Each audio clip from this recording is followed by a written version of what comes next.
जय श्री कृष्ण। मैं संध्या शर्मा श्री भक्तमाल की कथाओं में आप सभी हरि भक्तों का स्वागत करती हूँ। आज की हमारी कथा है श्री लोमश जी।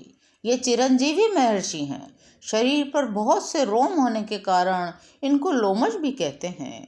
द्विपरार्ध व्यतीत होने पर जब ब्रह्मा की आयु समाप्त होती है तो इनका एक रोम गिरता है। यद्यपि ब्रह्मा जी की आयु बहुत बड़ी है, इनका एक कल्प 1000 चतुर्युगी का दिन होता है और इतनी ही बड़ी रात्रि भी होती है।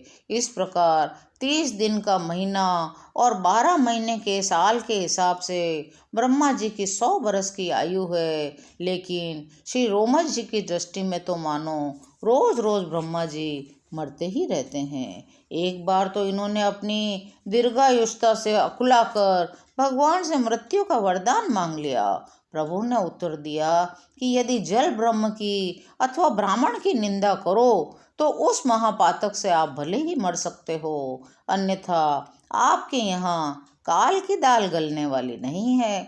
इन्होंने कहा, अच्छा, आश्रम में जाकर अब वैसा ही करूँगा। मार्ग में इन्होंने थोड़ा सा जल देखा जो सूकर के लौटने से अत्यंत गंदला हो गया था। वहीं पर इन्होंने देखा एक स्त्री जिसकी गोदी में 2 बालक थे।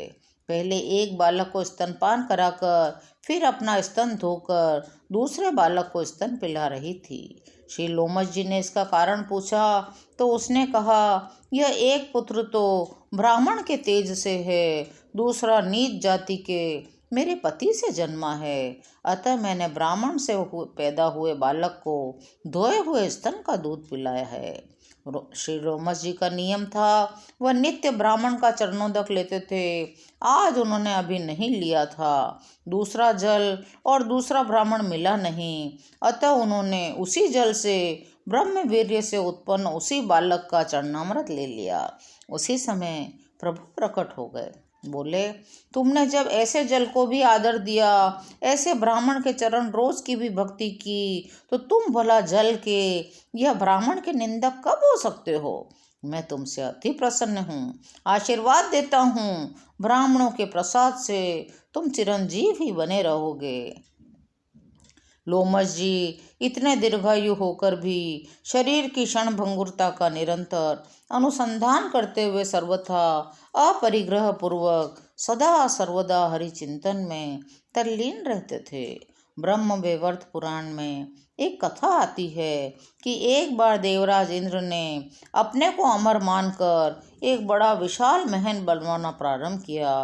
बेचारा विश्वकर्मा पूरे 100 वर्ष तक कन्नी वसूली चलाता रहा, परंतु तब भी निर्माण कार्य का पर्यवसान उन्हें दिख नहीं पड़ा। तो घबरा कर वे मन ही मन ब्रह्मा जी की शरण में गए।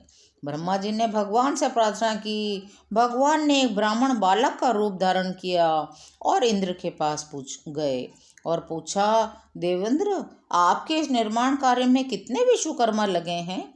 यह कब तक पूर्ण होगा? इंद्र तो आज तक एक ही विश्वकर्मा को जानते थे। यह प्रश्न सुनकर चकरा गए।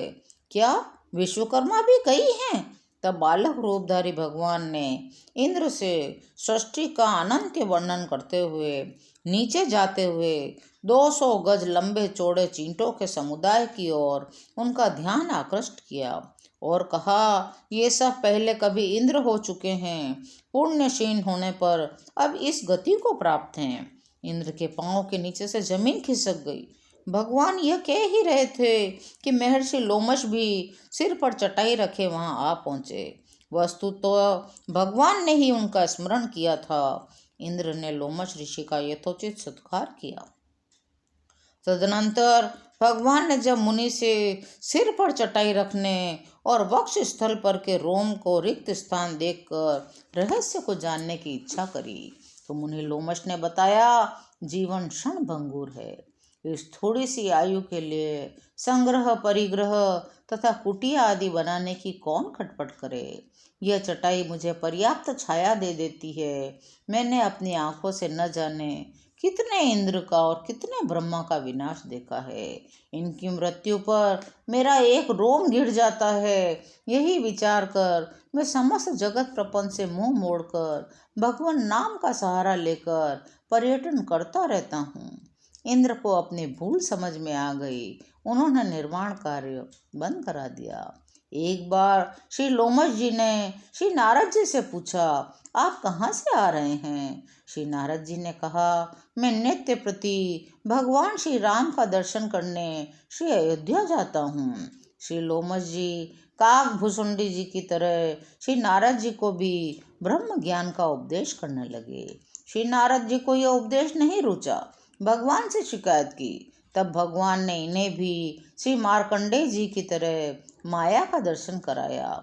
इन्होंने माया के प्रलय पयोधि में डूबते उतराते वैकुंठ में पहुंचकर भगवान विष्णु से रक्षा की प्रार्थना की। तो भगवान विष्णु ने कहा, हम तो एक ब्रह्मांड के पालक हैं और यह माया अनंत कोटि ब्रह्मांड नायक श्री राम जी की है, अतः आप श्री राम जी की शरण ग्रहण करें। लोमश जी जिस भी ब्रह्मांड में पहुँचते वहाँ यही आदेश होता। तब भटकते भटकते वे श्री अयोध्या जी में पहुँचे। इन्होंने सर्वप्रथम श्री सरयू जी में स्नान किया। तब श्री रघुनाथ जी का दर्शन हुआ। त्राही त्राही कहकर ये उनके चरणों में गिर पड़े। तब माया से छूटे। फिर इन्होंने खूब श्री राम जी का यश गाया। वो श्री लोमश रामायण के नाम से आज भी प्रसिद्ध है। आज की कथा यहीं विराम लेती है। शेष कथाओं को सुनने के लिए चैनल को सब्सक्राइब करें। जय श्री कृष्णा।